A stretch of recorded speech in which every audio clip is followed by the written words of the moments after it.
જય માતાજી દર્શક મિત્રો, પુરુષ કિચનમાં આપનું સ્વાગત છે। આજે આપણે બનાવીશું મકાઈનો ઇન્સ્ટન્ટ નાસ્તો, જે ખૂબ જ હેલ્ધી છે અને ફક્ત 10 મિનિટમાં તૈયાર થઈ જાય છે। મોટા કાણાવાળી જે છીણ આવે છે એનાથી જ આપણે મકાઈને છીણી લેવાની છે। તો આ રીતના છીણવાથી ખાવામાં જ્યારે ક્રન્ચી ટેસ્ટ આવે છે ત્યારે ખૂબ જ સરસ લાગતો હોય છે। તો 1 કપ મેં અહીંયા મકાઈની છીણ લીધી છે।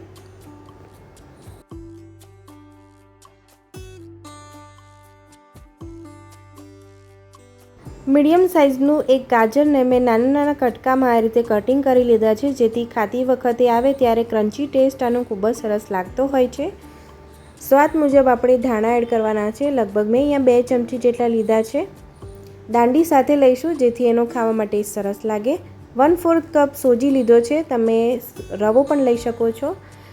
1 ચમચી જેટલું મેં અહીંયા જે પીઝા સિઝનિંગ મસાલો આવે છે લીધો છે। 5 ચમચી મરચું લઈશું, અડધી ચમચી ધાણા જીરું, 5 ચમચી મરીનો ભૂકો લઈશું, મરી પાવડર લઈશું અને થોડાક તલ લઈશું। 1 ચમચી ચણાનો લોટ અથવા તો બેસન, 1 ચમચી ઘઉંનો કકરો લોટ અને અડધી ચમચી જેટલો ચોખાનો લોટ લઈશું। આ બધું જ આપણે મિક્સ કરી લઈશું। જો તમારે લોટનું માપ આગળ પાછળ કરવું હોય તો તમે એ પણ કરી શકો છો। આમાં તમે જુવારનો લોટ પણ એડ કરી શકો છો, રાગીનો લોટ પણ એડ કરી શકો છો અને બાજરીનો લોટ પણ એડ કરી શકો છો। હવે અહીંયા તમે પાણી પણ લઈ શકો છો। મેં અહીંયા છાશ લીધી છે, તો જરૂર મુજબ આપણે છાશ એડ કરીને એનું ખીરું તૈયાર કરી લેવાનું છે। ખીરું બહુ પતલું નથી કરવાનું। સ્વાદ મુજબ મીઠું એડ કરી દઈશું અને મિક્સ કરીને 1 કે 2 મિનિટ માટે એને રેસ્ટ આપીશું। ત્યાં સુધી આપણે જે અપમની નોનસ્ટિક પેન આવે છે એ લીધું છે। જો તમારી પાસે એ ન હોય ને તો તમે એની જગ્યાએ ઢોસાનું પેન આવે છે ને એ પણ લઈ શકો છો। હવે થોડીક મેં અંદર છાશ ઉમેરી છે અને 2 ચપટી જેટલો ખાવાનો સોડા લઈશું। એને એક્ટિવેટ કરવા માટે થોડુંક આપણે અડધી ચમચી જેટલું લીંબુનો રસ એડ કરીશું। સરસ મિક્સ કરી લઈશું। 1 મિનિટ માટે રેસ્ટ આપીશું અને બીજી બાજુ અપમનું સ્ટેન્ડ ગરમ કરવા મૂકી દેવાનું છે। હવે એક પરી આપણે તેલ લઈ લેવાનું છે। ખૂબ જ ઓછા તેલમાં તૈયાર થતો આ નાસ્તો ખૂબ જ હેલ્ધી છે અને ફાઇબરથી ભરપૂર છે। તો ચોમાસામાં મકાઈ ચોક્કસ ખાવી જોઈએ અને જ્યારે આ ઠંડા વાતાવરણમાં આ નાસ્તો ચા જોડે સાંજે ગરમા ગરમ મળી જાય ને તો ખૂબ જ મજા આવી જાય।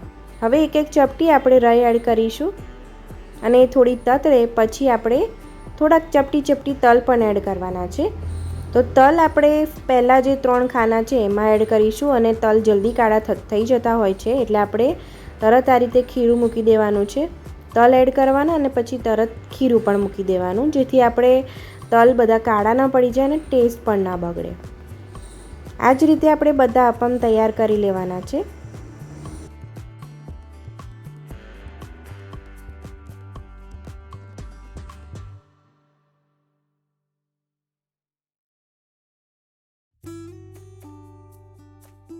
હવે આ રીતે બધા અપમ આપણા તૈયાર થઈ ગયા છે અને હવે આપણે એને ચડવા દેવાના છે। તો 2 થી 3 મિનિટ પછી આ રીતે આપણે એને ફેરવી દઈશું। એક બાજુ શેકાઈ ગયા છે એટલે બીજી બાજુ શેકાવા માટે લગભગ 1 થી 2 મિનિટનો જ સમય થતો હોય છે। બીજી બાજુ પણ એક પરી જેટલું તેલ એડ કરી દઈશું। હવે આપણે ચેક કરી લઈશું કે આપણા અપમ બીજી બાજુથી શેકાઈ ગયા છે કે નહીં। તો શેકાઈ ગયા છે। તો ટોટલ આપણને આટલા અપમ તૈયાર કરવામાં 5 મિનિટનો સમય લાગ્યો છે। તો તમે જોઈ શકો છો કેટલા સરસ પોચા તૈયાર થયા છે। તમે ઘરે ચોક્કસ ટ્રાય કરજો। આવજો।